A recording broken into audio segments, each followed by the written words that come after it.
Hello friends, I welcome you all to the new video of this YouTube channel Vishwaguru. हमारे आज के इस video का टॉपिक है बुद्ध और उनका धम्म। दोस्तों, यह एक नाम है किताब का जो डॉक्टर बी.आर. अम्बेडकर ने लिखी थी। यह किताब 1957 में पब्लिश की गई थी। यह महान ग्रंथ बाबा साहब द्वारा रचित एक आखिरी ग्रंथ है, क्योंकि बाबा साहब अपने परिनिर्वाण से पहले इसी ग्रंथ को पूरा करना चाह रहे थे, जो कि उन्होंने किया भी। बाबा साहब का भरोसा था कि यदि किसी भी व्यक्ति को बौद्ध धर्म की शिक्षाओं की समझ अपने अंदर पैदा करनी है तो यह किताब उनकी सबसे ज़्यादा मदद कर सकती है। बस बाबा साहब के इसी भरोसे को और मजबूत करते हुए हम आज आपके लिए यह वीडियो लेकर आए हैं। दोस्तों, यह ग्रंथ काफ़ी लंबा व बड़ा है। क्योंकि इसको एक वीडियो में पूरा कवर कर पाना पॉसिबल नहीं है, इसलिए हम कोशिश करेंगे कि इस ग्रंथ के हर एक खंड पर एक वीडियो बनाई जाए, ताकि आप सभी ऑडियंस को इस ग्रंथ की पूरी जानकारी तरीके से दी जा सके। क्योंकि आज इस ग्रंथ पर पहली बार चर्चा होने जा रही है, तो हम पहले इस ग्रंथ के परिचय से शुरुआत करेंगे। तो चलिए दोस्तों, बिना किसी देरी के शुरू करते हैं।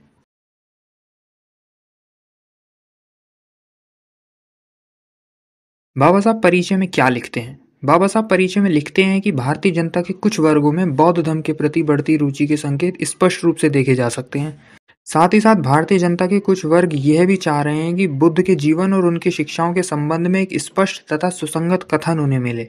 यानी कि भारतीय लोगों के अंदर बुद्ध के बारे में जानने की जिज्ञासा और बढ़ रही है। इसलिए बाबा साहब अम्बेडकर ने यह ग्रंथ लिखा, जिसमें बुद्ध और उनके धम्म के बारे में ऑलमोस्ट सभी जानकारियां दे रखी हैं। आगे बाबा साहब लिखते हैं कि किसी भी नॉन बुद्धिस्ट व्यक्ति के लिए यह काम बहुत ही मुश्किल हो सकता है कि वह बुद्ध के जीवन और उनकी शिक्षाओं को इस तरह से पेश कर सके कि उसमें पूर्ण रूप से सब कुछ शामिल हो।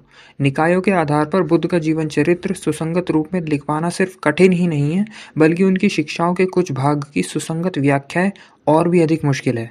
असल में ऐसा कहना कुछ गलत नहीं होगा कि संसार के धर्मों के संस्थापकों में बुद्ध के संस्थापक भगवान बुद्ध के जीवन और उनकी शिक्षाओं को प्रस्तुत करने में अनेक समस्याएं पैदा हो जाती हैं, जो रहस्यमयी ना होने पर भी एकदम उलझन पैदा करता है। क्या ये जरूरी नहीं है कि इन सभी समस्याओं का समाधान किया जाए और बुद्ध धर्म को समझने के मार्ग को और आसान बनाया जाए?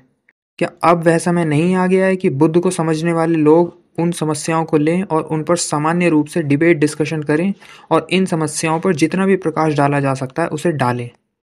परिचय में आगे बढ़कर बाबा साहब अम्बेडकर चार महत्वपूर्ण समस्याओं को पॉइंट आउट करते हैं, जिसमें से पहली समस्या है बुद्ध के जीवन की सबसे अहम घटना, कि बुद्ध ने प्रवज्ञा क्यों ग्रहण की। इसका परंपरागत उत्तर है कि उन्होंने प्रवज्ञा इसलिए ग्रहण करी क्योंकि उन्होंने एक बूढ़ा व्यक्ति, एक बीमार व्यक्ति और एक मृतक की लाश को देखा था।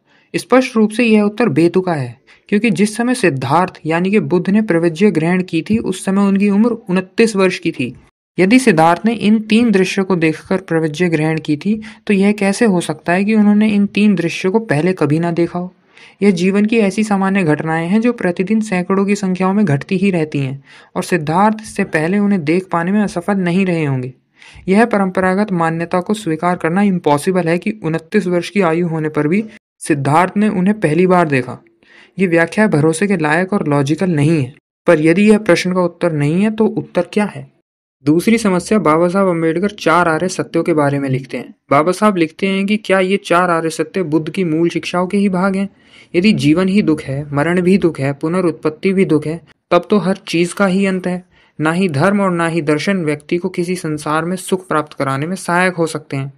यदि दुख से मुक्ति ही नहीं है, तो फिर धम्म भी क्या ही कर सकता है, और बुद्ध भी किसी व्यक्ति को उसके दुख से मुक्ति दिलाने के लिए क्या ही कर सकते हैं, क्योंकि जन्म खुद में ही हमेशा के लिए एक दुख है। यह चार आर्य सत्य नॉन बुद्धिस्ट द्वारा बुद्धिस्ट धर्म स्वीकार कराने के मार्ग में बाधा है, क्योंकि चार आर्य सत्य आदमी को आशा से दूर करते हैं। ये चार आर्य सत्य बुद्ध की धम्म सिद्धांतों को निराशावादी सिद्धांत बना देते हैं। क्या ये चार आर्य सत्य बुद्ध की मूल सिद्धांतों के भाग हैं, अथवा ये बाद में भिक्षुओं द्वारा की गई उत्पत्ति है? एक तीसरी समस्या का संबंध आत्मा, कर्म और पुनर्जन्म के सिद्धांतों से है। बुद्ध ने आत्मा को नहीं माना, लेकिन साथ ही उन्होंने कर्म तथा पुनर्जन्म के सिद्धांतों का भी समर्थन किया। पहली बार देखने पर यह प्रश्न उठता है कि आत्मा ही नहीं तो कर्म कैसा, आत्मा ही नहीं तो पुनर्जन्म कैसा? यह सचमुच चकरा देने वाला सवाल है। बुद्ध ने इन शब्दों का अलग अर्थों में प्रयोग किया है, उन अर्थों से बिल्कुल अलग जिन अर्थों में बुद्ध के समकालीन ब्राह्मणों ने इन शब्दों का प्रयोग किया था। यदि ऐसा है तो किन अर्थों में? अथवा क्या उन्होंने उन अर्थों में से इन शब्दों का प्रयोग किया जिन अर्थों में ब्राह्मण इनका प्रयोग करते थे? यदि हाँ, तो क्या आत्मा को ना मानना और कर्म तथा पुनर्जन्म के सिद्धांतों को मानना यह एक भयानक विरोधाभास नहीं है? चौथी समस्या भिक्षुओं के बारे में थी। बुद्ध ने भिक्षु संघ की स्थापना क्यों की थी? क्या उनका उद्देश्य एक परिपूर्ण मनुष्य का निर्माण करना था, या उनका उद्देश्य एक ऐसे समाज सेवकों की रचना करना था जो लोगों की सेवा में उनके मित्र, मार्गदर्शक और दार्शनिक के रूप में समर्पित हों? यह एक इम्पॉर्टेंट सवाल है। इस पर बुद्ध धर्म का भविष्य निर्भर करता है। अगर भिक्षु केवल एक परिपूर्ण मनुष्य ही हैं, तो उनका धर्म प्रचार कार्य में कोई उपयोग नहीं, क्योंकि हालांकि परिपूर्ण मनुष्य हैं तो वह एक स्वयं तक सीमित स्वार्थी आदमी ही है।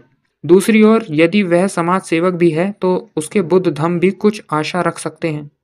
इस प्रश्न पर केवल सैद्धांतिक सुसंगति के हित में ही नहीं बल्कि बुद्ध धम्म के हित में भी निर्णय लिया जाना चाहिए।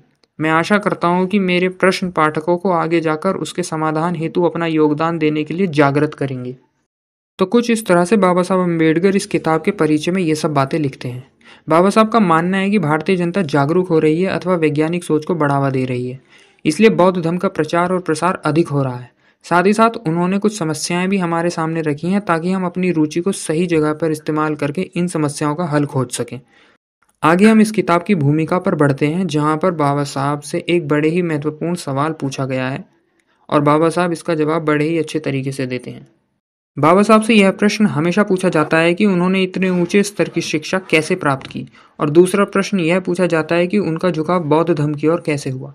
बाबा साहब अपने जवाब में लिखते हैं कि ये सवाल उनसे इसलिए पूछे जाते हैं क्योंकि वह एक अछूत मानी जाने वाली जाति में पैदा हुए थे। पहले प्रश्न का उत्तर देने के लिए यह भूमिका एक सही स्थान नहीं है, किंतु यह भूमिका दूसरे प्रश्न का उत्तर देने के लिए सही स्थान हो सकती है।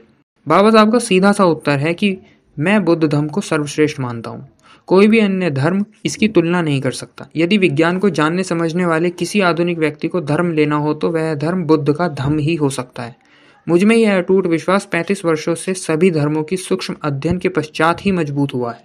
आगे बाबा साहब बताते हैं कि उनकी बौद्ध धर्म के अध्ययन में रुचि कैसे हुई। इसकी वह कहानी बताते हैं। उनके पिताजी एक सैनिक अधिकारी थे, साथ ही साथ एक धार्मिक व्यक्ति भी थे।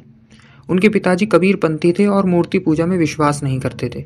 वे कबीर पंथ की पुस्तकें पढ़ते थे। साथ ही साथ मुझे एवं मेरे भाई बहनों को प्रतिदिन सोने से पहले महाभारत तथा रामायण के कुछ अंशों को पढ़ने के लिए कहते थे। यह सिलसिला कई वर्षों तक चलता रहा। बाबा साहब का जीवन और उनके पालन पोषण बड़े ही कड़े अनुशासन में उनके पिताजी ने किए।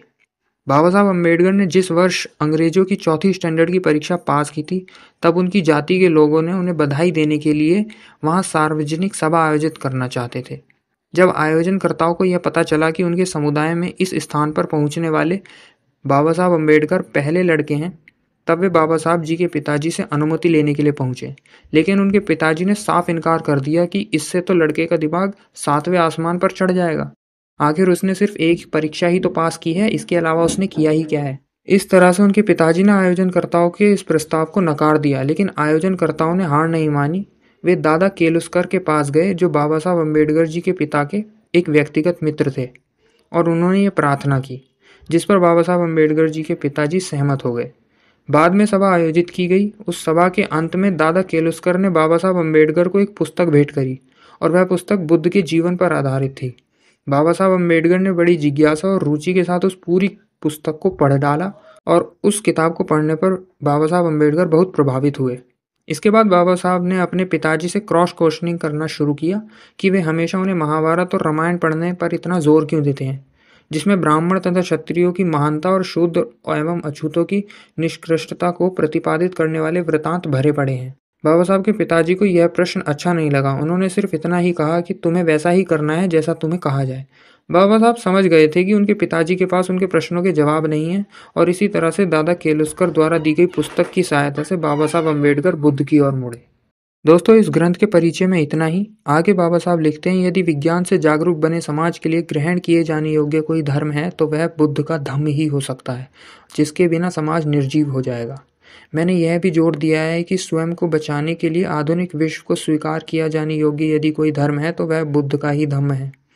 इस धम्म के प्रचार और विकास की धीमी प्रगति का एक कारण है कि इसका साहित्य इतना विशाल है कि कोई इसे पूर्ण रूप से पढ़ ही नहीं सकता। नमस्कार साथियों, आज की इस वीडियो में इतना ही। आपसे मिलते हैं अगली वीडियो में, जहां पर हम बात करेंगे इसी किताब के प्रथम खंड की, जहां पर सिद्धार्थ गौतम बोधिसत्व से बुद्ध कैसे बने इस प्रश्न पर चर्चा की जाएगी। तो मिलते हैं आपसे अगली वीडियो में। तब तक बने रहिए आप हमारे इस चैनल के साथ। I will be here again. Till then, thanks for watching.